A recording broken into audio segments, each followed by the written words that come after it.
Hello, ഇന്ന് വന്നിട്ടുള്ളത് plastic containers അതുപോലെ തന്നെ പ്ലാസ്റ്റിക് ബോട്ടിൽസൊക്കെ ബ്യൂട്ടിഫൈ ചെയ്തിട്ട് റീപർപ്പസ് ചെയ്യാൻ പറ്റുന്ന ഐഡിയാസ് ഷെയർ ചെയ്യാൻ വേണ്ടിയിട്ടാണ്.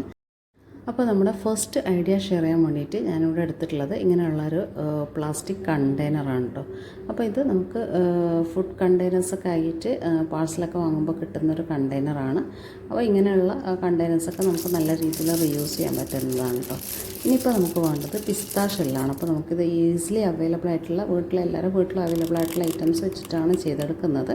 ഇനി നമ്മൾ ഗ്ലൂ ഗണ്ണാണ് കേട്ടോ യൂസ് ചെയ്യുന്നത്. അപ്പോൾ നിങ്ങൾക്ക് വേണമെങ്കിൽ നമ്മുടെ ഫെവിക്കോൾ യൂസ് ചെയ്യാവുന്നതാണ്. പക്ഷേ അത് കുറച്ച് ടൈം എടുക്കുന്നേ ഉള്ളൂ സ്റ്റിക്കായി കിട്ടാൻ വേണ്ടിയിട്ട്.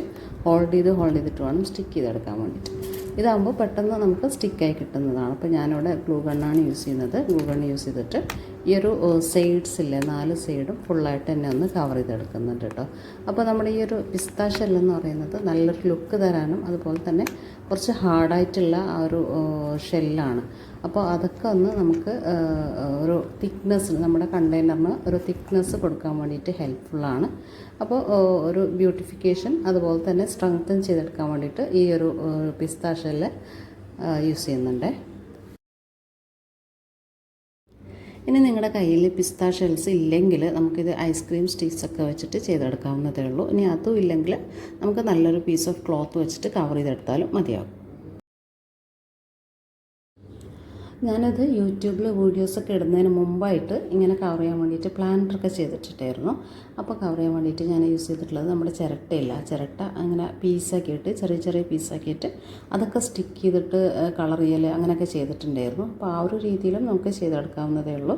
അപ്പോൾ നമുക്ക് നമ്മുടെ കേടുവരാത്ത സാധനങ്ങളില്ലേ അതൊക്കെ നമുക്ക് ഇതിന് വേണ്ടിയിട്ട് യൂസ് ചെയ്യാവുന്നതാണ്. അതുപോലെ തന്നെ ചില ഫ്രൂട്ട്സിൻ്റെ സീഡ്സ് അതൊക്കെ നമുക്ക് വാഷ് ചെയ്ത് ഡ്രൈ ആക്കിയിട്ട് ഇങ്ങനെയുള്ള കാര്യങ്ങൾക്ക് വേണ്ടിയിട്ട് യൂസ് ചെയ്യാവുന്നതാണ്. പിന്നെ ഇനിയിപ്പോൾ അതും ഇല്ലെങ്കിൽ നമ്മുടെ കയ്യിൽ നോർമൽ ജൂട്ടിൻ്റെ റോപ്പ് കാര്യങ്ങളൊക്കെ ഇല്ലേ അതെല്ലാം ചുറ്റി കൊടുത്തിട്ടുണ്ടെങ്കിലും നല്ല രീതിയിൽ എൻറിച്ച് ചെയ്യാൻ വേണ്ടിയിട്ട് നമുക്ക് ഈ ഒരു കണ്ടെയ്നറിന് പറ്റുന്നതാണ്. അപ്പോൾ അങ്ങനെയുള്ള രീതിയിലെല്ലാം ട്രൈ നോക്കുക. എന്തൊക്കെയാണ് നമ്മുടെ കയ്യിൽ അവൈലബിൾ ആണെന്നുള്ളത് ഒന്ന് നോക്കുക. എന്നിട്ട് അതിനനുസരിച്ചിട്ട് DIYs ഒക്കെ ഒന്ന് പ്ലാൻ ചെയ്തെടുക്കുക. ഇപ്പോൾ ഇതാ നമ്മൾ ഓരോ സൈഡും കംപ്ലീറ്റ് ആയിട്ട് കവർ ചെയ്ത് വരുന്നുണ്ട്. ഇനിയിപ്പോൾ ഫുള്ള് ഇതാ കവർ ചെയ്തെടുത്തിട്ടുണ്ട് കേട്ടോ. ഇനി ഈ ഒരു സൈഡും കൂടിയിട്ടേ ഉള്ളൂ. അപ്പോൾ അതും കൂടെ ഒന്ന് ഫിനിഷ് ചെയ്തെടുത്തിട്ട് നമുക്കിതിലേക്കുള്ള പെയിൻറ്റിങ്ങും കൂടെ ഒന്ന് ചെയ്തെടുക്കാം.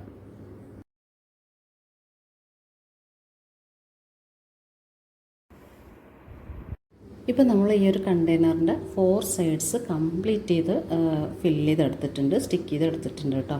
ഇനി ഇതിലേക്ക് പെയിൻറ്റ് ചെയ്യാതെ ഇങ്ങനെ തന്നെ യൂസ് ചെയ്യുന്നുണ്ടെങ്കിൽ അതും യൂസ് ചെയ്യാവുന്നതാണ്.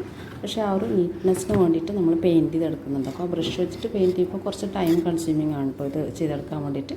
അതിനായിട്ട് ഞാനിവിടെ എൻ്റെ കയ്യിലുള്ളൊരു സ്പ്രേ പെയിൻറ്റാണ് യൂസ് ചെയ്യുന്നത്. അപ്പോൾ ഒരു ഗോൾഡൻ ഷെയ്ഡ് വരുന്ന സ്പ്രേ പെയിൻറ്റാണ് കേട്ടോ എടുത്തിട്ടുള്ളത്.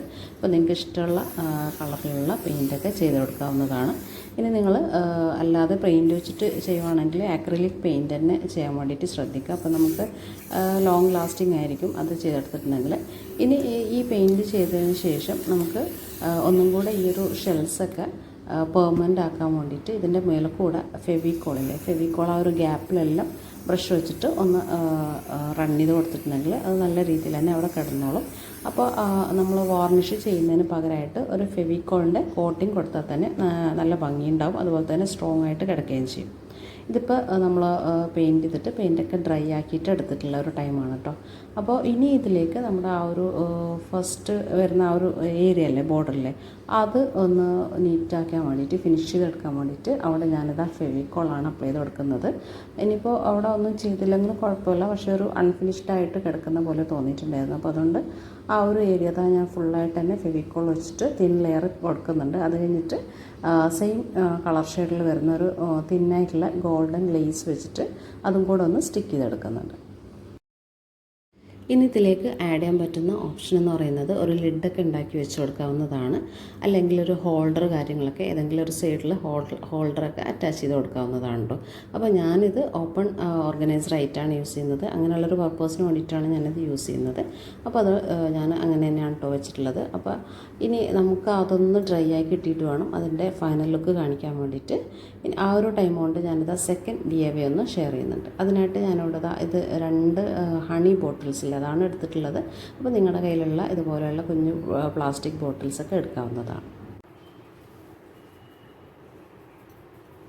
നെക്സ്റ്റ് ഇതിൻ്റെ ബ്യൂട്ടിഫിക്കേഷന് വേണ്ടിയിട്ട് നമ്മുടെ കയ്യിലുള്ള നല്ല പ്രിൻസൊക്കെ വരുന്ന ഏത് ഫാബ്രിക്കും എടുക്കാവുന്നതാണ്. കുഞ്ഞു പീസ് ഫാബ്രിക്കൊക്കെ നമുക്കിതിലേക്ക് യൂസ് ചെയ്യാവുന്നതാണ് കേട്ടോ. അപ്പോൾ എൻ്റെ കയ്യിലുള്ള ഈ ഒരു ഫ്രോക്കാണ് ഞാൻ എടുത്തിട്ടുള്ളത്. അപ്പോൾ നല്ല പ്രിൻറ്റിൽ വരുന്ന ഒരു ഫ്രോക്ക് പീസാണിത്. അപ്പോൾ അത് കട്ട് ചെയ്തിട്ട് അതിൻ്റെ യോക്ക് പോർഷൻ മാത്രമാണ് നമുക്കിവിടെ ആവശ്യമായിട്ടുള്ളത്. ഒരു കുഞ്ഞു പീസ് തന്നെ മതിയാകും. ആ ഒരു പോർഷൻ മാത്രം നമ്മളിവിടെ യൂസ് ചെയ്യുന്നുണ്ട്.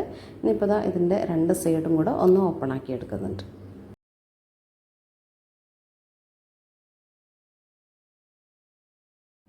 ഇനി ഞാനിതിൻ്റെ ആം ഹോളിൻ്റെ സ്റ്റാർട്ടിങ് തൊട്ട് നെക്സ്റ്റ് ആം ഹോളിൻ്റെ അവിടെ വരെയുള്ള ആ ഒരു സ്ട്രൈറ്റ് പീസില്ലേ, അതൊന്ന് ഒരു ലൈൻ ഇട്ട് കൊടുത്തിട്ട് മാർക്ക് ചെയ്തതിന് ശേഷം ആ ഒരു പീസ് ഒന്ന് കട്ട് ചെയ്തെടുക്കുന്നുണ്ട്. പിന്നെ അതുപോലെ തന്നെ ഇതിൻ്റെ ആ ഒരു വേസ്റ്റിൽ വരുന്നത് എലാസ്റ്റിക്കാണ്. അപ്പോൾ ആ ഒരു പീസ് നമ്മളവിടെ യൂസ് ചെയ്യുന്നുണ്ട് കേട്ടോ. അപ്പോൾ എലാസ്റ്റിക്കിൽ നിന്ന് താഴോട്ട് വരുന്ന ഒരു 3/4 ഇഞ്ചാണ് നമ്മൾ ലീവ് ചെയ്തിട്ടുള്ളത്. അതൊരു പ്ലീറ്റ്സൊക്കെ ആഡ് ചെയ്തിട്ടുള്ള ഒരു പോർഷനാണ് കേട്ടോ. അപ്പോൾ ആ ഒരു പോർഷൻ നമ്മൾ ഈ ഒരു ബോട്ടിലേക്ക് യൂസ് ചെയ്യുന്നുണ്ട്. അപ്പോൾ അതുകൊണ്ടാണ് ആ ഒരു ഏരിയ കട്ട് ചെയ്യാതെ അങ്ങനെ എടുത്തിട്ടുള്ളത്. ഇനി സെയിം പ്രോസസ്സ് തന്നെ നെക്സ്റ്റ് പീസിലെ ബാക്ക് സൈഡിലുള്ള പീസും കൂടെ നമ്മൾ ആ ഒരു രീതിയിൽ കട്ട് ചെയ്തെടുക്കുന്നുണ്ട്. ഇനിയിപ്പോൾ ഇതിൻ്റെ മെഷർമെൻറ്റ് എന്ന് പറയുന്നത് നമ്മുടെ ബോട്ടിലിൻ്റെ മെഷർമെൻറ്റാണ്. ബോട്ടിലിൻ്റെ നെക്ക് തൊട്ടിട്ടുള്ള ഒരു മെഷർമെൻറ്റാണ് ഇതിൻ്റെ ലെങ്ത് വൈസ് നമ്മൾ എടുക്കുന്നത്. അപ്പോൾ ഞാനവിടെ രണ്ടും ഇതുപോലെ നീറ്റാക്കി എടുത്തിട്ടുണ്ട്. ഇനിയിപ്പോൾ ഇതിൻ്റെ എഡ്ജ് കാര്യങ്ങളൊക്കെ നമുക്ക് വേണമെങ്കിൽ ഒരു സിഗ്സാഗ് സ്റ്റിച്ചൊക്കെ ചെയ്ത് കൊടുക്കാവുന്നതാണ്. ഇനി അതില്ലെങ്കിൽ നമുക്കിതുപോലെ ജസ്റ്റ് ഒന്ന് ചൂടാക്കിയിട്ടുണ്ടെങ്കിൽ ത്രെഡൊന്നും ഇളകിപ്പോകാതെ കിട്ടുന്നതാണ്. അപ്പോൾ ഞാൻ ഇങ്ങനെയാണ് ചെയ്തെടുത്തിട്ടുള്ളത്. അപ്പോൾ ഇതെല്ലാം നിങ്ങളെ ഇഷ്ടത്തിനനുസരിച്ച് ചെയ്തെടുക്കാവുന്നതാണ്. ഇനി സിമ്പിളാണ്, ഒന്നും ചെയ്യാനില്ല. നമ്മൾ ഫെവിക്കോൾ വെച്ചിട്ട് ഇതൊന്ന് സ്റ്റിക്ക് ചെയ്തെടുക്കലാണ് ചെയ്യുന്നത്. അപ്പോൾ ഈ ഒരു സ്റ്റിക്ക് ചെയ്യാൻ വേണ്ടിയിട്ട് ഫെവിക്കോൾ പോലെയുള്ള ഗമ്മനെ യൂസ് ചെയ്യാൻ വേണ്ടിയിട്ട് ശ്രദ്ധിക്കുക. നമ്മൾ ഗ്ലൂ ഗണ്ണൊക്കെ യൂസ് ചെയ്തിട്ടുണ്ടെങ്കിൽ ഒരു സ്റ്റെയിനൊക്കെ കാണുന്നതാണ് കേട്ടോ. നമ്മൾ ആ ഒരു ക്ലോത്തിൻ്റെ മേലായിട്ട് സ്റ്റെയിന് കാണാൻ വേണ്ടിയിട്ടുള്ളൊരു ചാൻസും കൂടെ ഉണ്ട്. അപ്പോൾ അതുകൊണ്ട് നമ്മൾ ഇതുപോലെയുള്ള ഗ്ലൂ ഒക്കെ യൂസ് ചെയ്യാൻ വേണ്ടിയിട്ട് ശ്രദ്ധിക്കുക. ഇനിയിപ്പോൾ ആ ഒരു എലാസ്റ്റിക്കിൻ്റെ സൈഡില്ലേ, എലാസ്റ്റിക് പിന്നെ അത് ഫോളോ ചെയ്തിട്ട് വരുന്ന ആ ഒരു പ്ലീറ്റ്സ്, അതൊക്കെ ആ ഒരു നെക്ക് പോർഷനിൽ വരുന്ന രീതിയിലാണ് വെച്ച് കൊടുത്തിട്ടുള്ളത്. അപ്പോൾ നിങ്ങളുടെ കയ്യിൽ അവൈലബിൾ ആയിട്ടുള്ള ഐറ്റംസ് വെച്ചിട്ട് എങ്ങനെയാണോ ഒരു ബ്യൂട്ടിഫിക്കേഷൻ ചെയ്താൽ നീറ്റ്നെസ് വരിക, ആ ഒരു രീതിയിലൊന്ന് ചെയ്തെടുക്കാൻ വേണ്ടിയിട്ട് നോക്കുക. ഇതിപ്പോൾ ഒരു കുറച്ച് എക്സ്ട്രാ ക്ലോത്ത്സ് ഉണ്ട്, ഞാനത് കട്ട് ചെയ്യുന്നില്ല, ഒന്ന് ഫോൾഡ് ചെയ്തിട്ട് അതിലേക്ക് തന്നെ ഒന്ന് സ്റ്റിക്ക് ചെയ്ത് കൊടുക്കുന്നുണ്ട് കേട്ടോ. അപ്പോൾ ആ ഒരു എഡ്ജ് പീസൊക്കെ ഒന്ന് ഫോൾഡ് ചെയ്ത് ഇതുപോലെയാണ് വെച്ച് കൊടുത്തിട്ടുള്ളത്. ഇനി നിങ്ങൾക്ക് ടൈം ഉണ്ടെങ്കിൽ അത് ആ ഒരു സൈഡൊക്കെ സ്റ്റിച്ച് ചെയ്തും കൂടെ കൊടുക്കാവുന്നതാണ്. ഇനിയിപ്പോൾ ബോട്ടം പാർട്ടിൽ വന്നിട്ടുള്ള എക്സ്ട്രാ പീസൊക്കെ ഇതുപോലെ ഞാൻ അടിയിലേക്ക് തന്നെ മടക്കി നീറ്റാക്കിയിട്ടൊന്ന് സ്റ്റിക്ക് ചെയ്തെടുക്കുന്നുണ്ട്. അപ്പോൾ ഈ സെയിം പ്രോസസ് ഇതിപ്പോൾ ഇനി ആ ഒരു നെക്ക് ഏരിയയിലേക്ക് നമ്മുടെ ക്ലോത്തൊന്നും സ്റ്റിക്കായി പോകാണ്ട് ശ്രദ്ധിക്കണം കേട്ടോ. അത് നമുക്ക് ക്യാപ്പൊക്കെ ഇട്ടിട്ട് യൂസ് ചെയ്യാനുള്ളതാണ്. അപ്പോൾ ആ ഒരു ഏരിയ ഒന്ന് കറക്റ്റ് ചെയ്ത് വെക്കാം. ഇനിയിപ്പോൾ സെയിം പ്രോസസ്സ് തന്നെ നെക്സ്റ്റ് ബോട്ടിലും കൂടെ ഒന്ന് ചെയ്തെടുക്കുന്നുണ്ട്.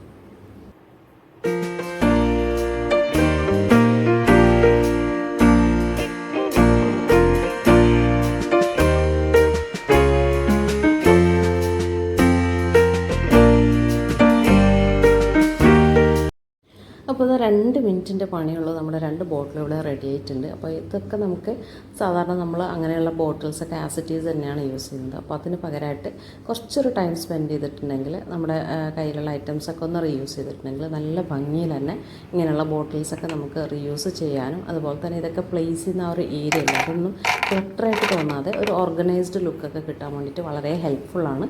ഇപ്പോൾ ഞാനിതിലേക്ക് കുറച്ച് നട്ട്സാണ് കേട്ടോ സ്റ്റോർ ചെയ്തെടുക്കുന്നത്. അപ്പോൾ കുട്ടികളൊക്കെ ആയിട്ട് നമ്മൾ പുറത്തൊക്കെ പോകുമ്പോൾ നമുക്ക് ചെറിയ കണ്ടെയ്നേഴ്സിൽ ഇതുപോലെ സ്നാക്സൊക്കെ ക്യാരി ചെയ്യണമെങ്കിലൊക്കെ നല്ലൊരു ഓപ്ഷനാണ് ഇങ്ങനെയുള്ള ബോട്ടിൽസൊക്കെ റീയൂസ് ചെയ്യാന്നുള്ളത്. ഇനിയിപ്പോൾ അതും അല്ലെങ്കിൽ നമുക്ക് വീട്ടിൽ തന്നെ ബോട്ടിൽസൊക്കെ ഓർഗനൈസ് ചെയ്യുമ്പോൾ ഇങ്ങനെ ഒരു ഈവൺ ലുക്ക് കിട്ടാൻ വേണ്ടിയിട്ട് ഇതുപോലെയുള്ള ഐഡിയാസൊക്കെ നിങ്ങൾക്ക് യൂസ്ഫുൾ ആക്കാൻ വേണ്ടിയിട്ട് പറ്റുന്നതാണ്. അപ്പോൾ നല്ല ഭംഗിയുണ്ട് കേട്ടോ രണ്ടും കാണാനായിട്ട്. അപ്പോൾ നെക്സ്റ്റ് ടൈം പ്ലാസ്റ്റിക് ബോട്ടിലൊക്കെ യൂസ് ചെയ്യുന്നതിന് മുമ്പ് ചെറിയൊരു ട്രാൻസ്ഫോർമേഷനൊക്കെ കൊടുക്കാൻ വേണ്ടിയിട്ട് ട്രൈ ചെയ്യാം. ഇഷ്ടമായിട്ടുണ്ടെങ്കിൽ വീഡിയോ ലൈക്ക് ചെയ്യാനും കൂടെ മറക്കല്ലേ. ഇനി ഇങ്ങനെയുള്ള ബോട്ടിൽസിൻ്റെ നെക്സ്റ്റ് ഒരു യൂസ് എന്ന് പറയുന്നത് നമുക്കിത് നല്ലൊരു പ്ലാന്ററൊക്കെ ആക്കിയിട്ട് യൂസ് ചെയ്യാവുന്നതാണ്. നല്ല പ്രിൻറ്റഡ് ക്ലോത്തൊക്കെ വെച്ചിട്ട് കവർ ചെയ്തതിന് ശേഷം നമുക്കിത് നല്ല മണി പ്ലാന്റ്സ് ഒക്കെ ഇട്ട് കൊടുത്തിട്ടുണ്ടെങ്കിൽ തന്നെ നല്ലൊരു ന്യൂ ലുക്ക് കിട്ടുന്നതാണ് കേട്ടോ. അപ്പോൾ അങ്ങനെയും കൂടെ ഇത് യൂസ് ചെയ്യാവുന്നതാണ്. നമ്മുടെ പ്ലാസ്റ്റിക് കണ്ടെയ്നർ വെച്ച് ചെയ്തെടുത്തിട്ടുള്ള ഓർഗനൈസർ നല്ല രീതിയിൽ ഡ്രൈ ആയി കിട്ടിയിട്ടുണ്ട്. ഇനി ഇതിൻ്റെ ഒരു യൂസും കൂടെ കാണിച്ചു തരാം. നമ്മുടെ ഹോം എൻട്രൻസിൽ വരുന്ന സെൻറ്റർ ടേബിൾ ആയാലും അല്ലെങ്കിൽ ഡൈനിങ് ഏരിയയിലുള്ള ഡൈനിങ് ടേബിളൊക്കെ ആയാലും അതിൻ്റെ സർഫസിൽ ഇങ്ങനെയുള്ള കാര്യങ്ങളൊക്കെ സ്കാറ്റേഡ് ആയിട്ട് കിടക്കൽ പതിവാണ് അല്ലേ.